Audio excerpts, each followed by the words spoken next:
Welcome back to our channel. You're in the right place if you're a Salesforce professional preparing for the Salesforce Business Analyst Certification exam.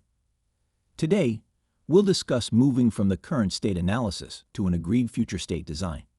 This is a crucial skill for any business analyst, so let's dive in. To kick things off, let's first understand what the current state analysis is.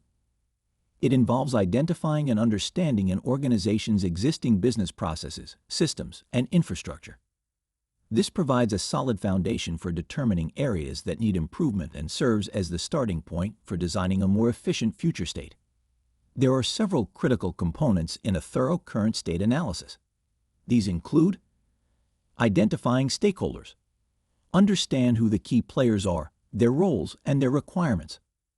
Documenting existing processes. Map out the current workflows, systems, and tools. Identifying pain points. Highlight areas where inefficiencies, bottlenecks, or issues exist. Analyzing data. Assess the quality, accessibility, and availability of data in the organization. Now that we've covered the current state analysis, let's move on to the future state design. This is where you'll collaborate with stakeholders to develop a roadmap for implementing the desired changes. Here's a step-by-step guide to help you through the process.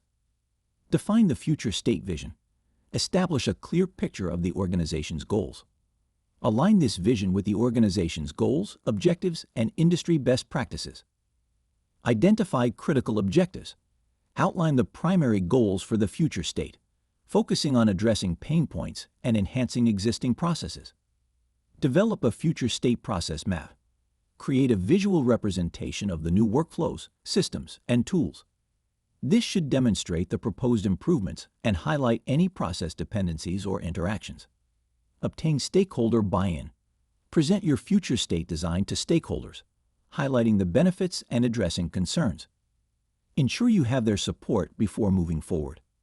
Once you've received stakeholder buy-in, it's time to implement the future state design. Here are some tips to guide you. Prioritize implementation steps. Rank the changes based on their impact, complexity, and dependencies. This will help you create a realistic implementation plan. Establish a project management plan. Outline the scope, timeline, budget, resources, and risks. Assign roles and responsibilities to relevant team members. Monitor progress.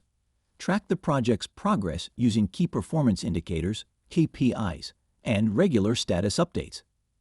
Adjust the plan as necessary to address any challenges or roadblocks. Conduct post-implementation reviews. Evaluate the success of the implemented changes and identify any areas that may require further improvement. And that's it.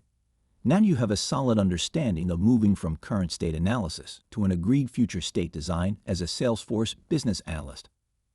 Effective communication and collaboration with stakeholders are vital to a successful transition. Good luck with your certification exam, and remember to subscribe for more helpful content like this. Thanks for watching. If you found this video helpful, please give us a thumbs up and share it with your friends. Also, remember to leave your questions or comments below, and we'll do our best to help you.